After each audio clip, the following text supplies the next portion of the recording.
Hello boaters, welcome to Narrowboat Journeys. We're on the Llangollen canal and I'm just approaching the Grindley Brook lock flight. It's very early in the morning, so I'm going through before any other boats are moving. At least that's the plan. I'm just passing the visitor moorings at the bottom of the lock flight. Now these locks, they consist of 3 regular locks and a 3-chambered staircase lock. Now, I haven't done very many staircase locks in my time on the canals. I'm quite dreading it. They can be quite tricky to do on your own. So after these visitor moorings, there's nowhere now to moor up until you get to the top of the flight, and then there's plenty of visitor moorings up there.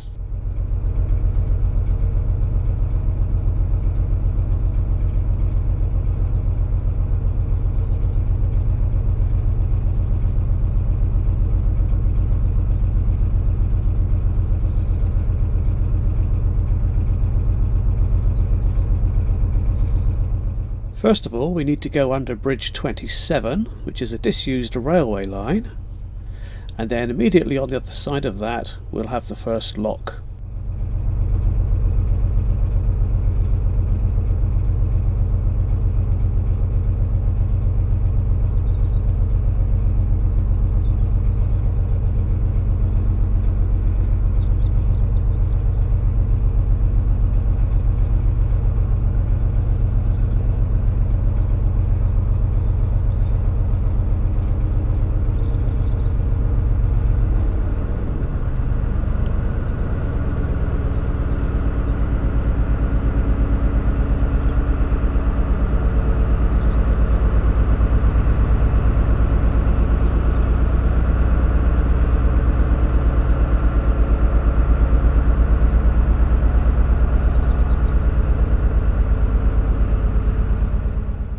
That building up ahead is a canal side craft shop.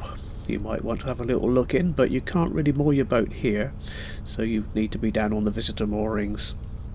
I'm coming through here very early in the morning because I want to beat all the traffic, so to speak.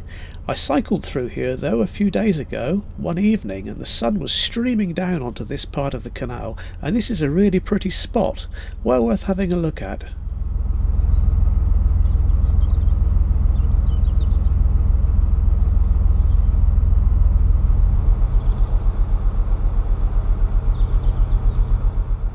As usual, the lock overflow there on the left is quite fierce, but I expect you're quite used to that by now.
Over to the right there's a little shop and garage where you can get sweets and papers and ice creams and things like that.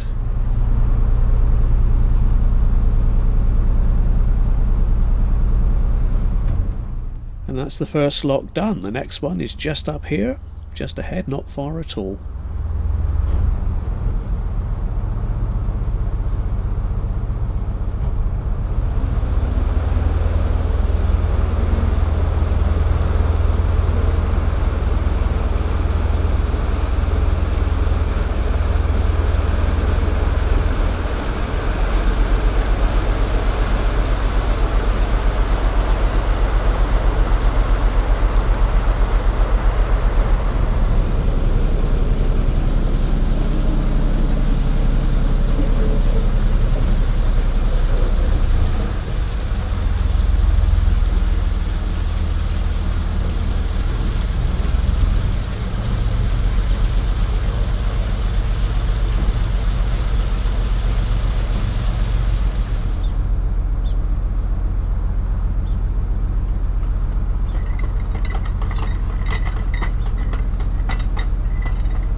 that's the second lock done. Now this is really easy, so you get lulled into a sense of false security here.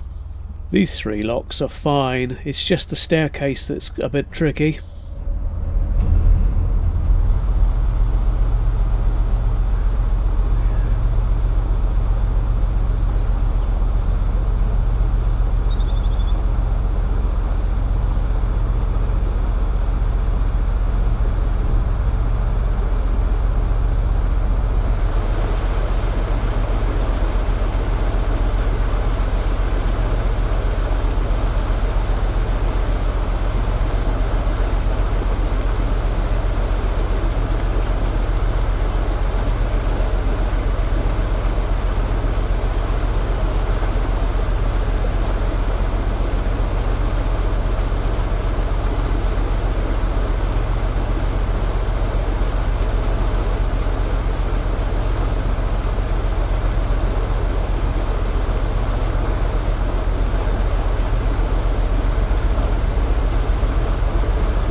So when you come out of the third lock, the canal's on a bit of a bend, it's quite wide. Up ahead we've got a busy main road, and then the staircase lock begins immediately after that. Now you have to go and prepare the locks in advance. During the day there'll be volunteer lock keepers in attendance, but you do need to let them know that you're down here waiting to come up, and then they'll give you directions. They haven't started work yet. Here's an aerial view. I'm at the top of the map there by the red arrow, waiting to go under the road, and then on the other side of the road you can see the 3 chambers of the staircase lock and then a large winding hole. There are notice boards at the top and the bottom of the locks giving you instructions for how to use them. Pause the video here if you want a bit more time. So to go up in a lock we want the top chamber and the middle chambers to be full of water and the bottom lock to be empty. Now I went ahead and sorted all that out before I started, because this was before the volunteer lock keepers started work. It was very early in the morning. They start at 8:30 and this was probably about more like 7:30 I would have thought.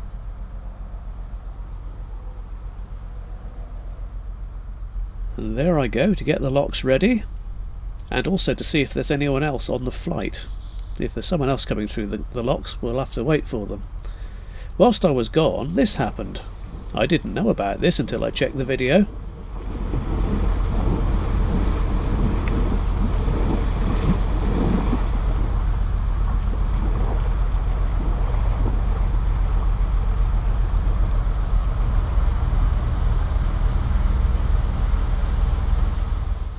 So a few minutes later I've checked that the lock is empty, and I've set them all up the way that they should be, and so here we go under the main road to start with, into the lower chamber of the staircase lock.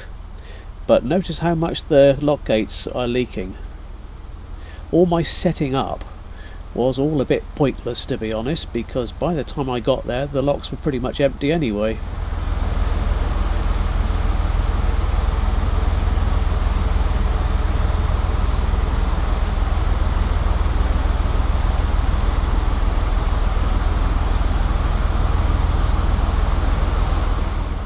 Immediately to the right of this lock there's quite a very busy cafe.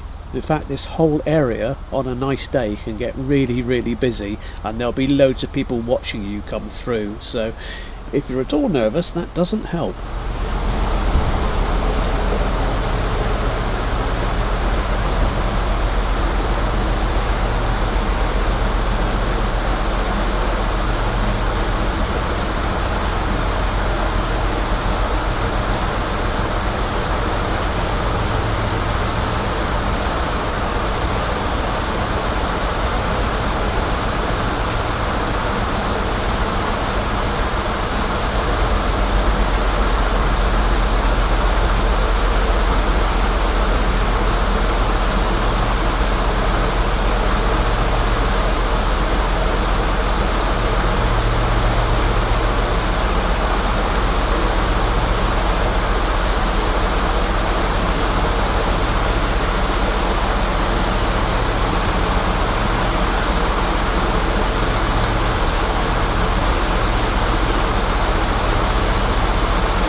So I'm now filling the lock. Now the difference with regular locks and staircase locks is that when I go through these gates ahead of me, I won't be on the canal, I'll be into the chamber of the next lock directly. There's no canal in between each lock, so one chamber will lead straight into another one, and here we go into the middle chamber now.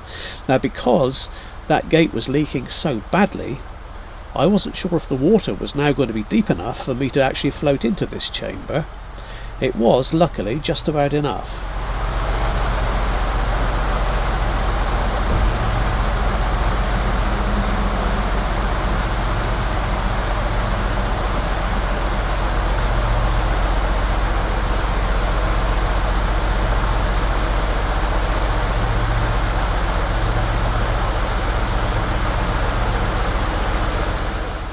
Look at those flowers growing out of the lock wall. Very pretty.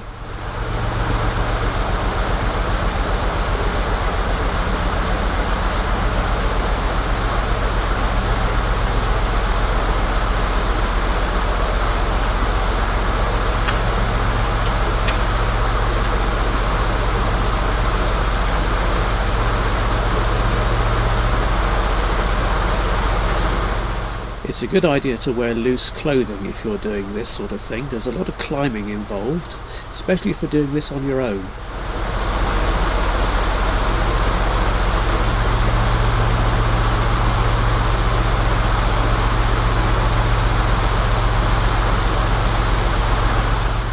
And as you can see, these gates are leaking quite a bit as well.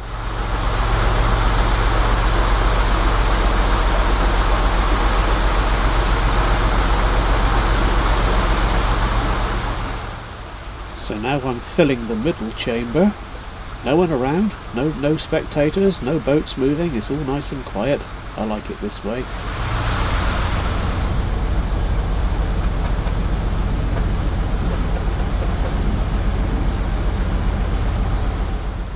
And now I'm moving into the top chamber.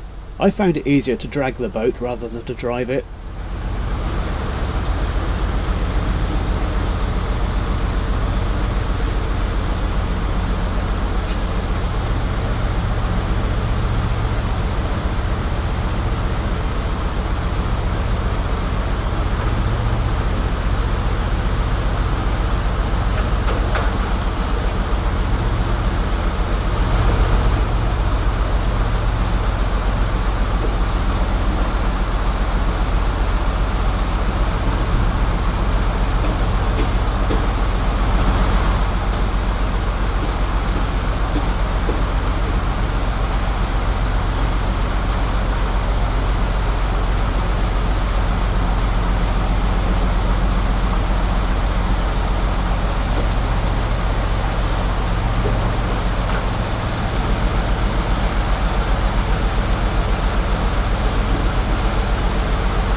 Now it didn't all go smoothly. One problem I did have was getting these lock gates to close properly. They wouldn't quite meet in the middle.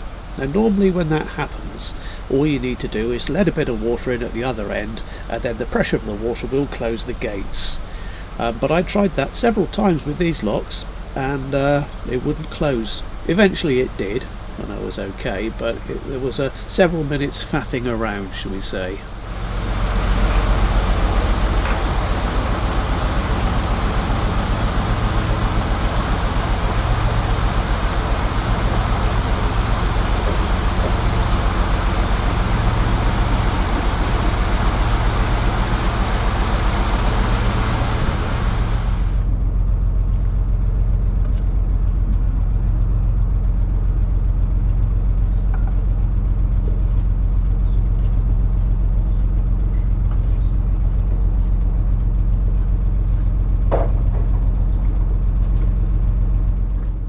And we're all done. Now where that man and the dog are on the lock landing is actually the boaters facilities there as well. There's Elsan and rubbish, and if you want water you need to go a little bit further on down the canal. I'll show you in a minute.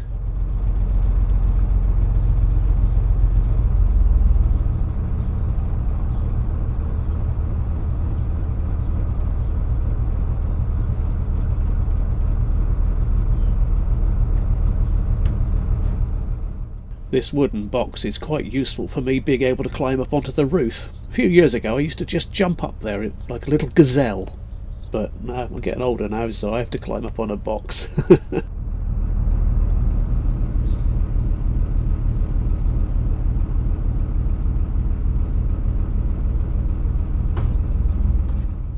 That sign on the left there is instructions for how to operate the locks when you're going down in them. Now I stopped just up here because I needed to use the Elsan facilities and get rid of some rubbish, and of course I also had to go back and close the lock gate.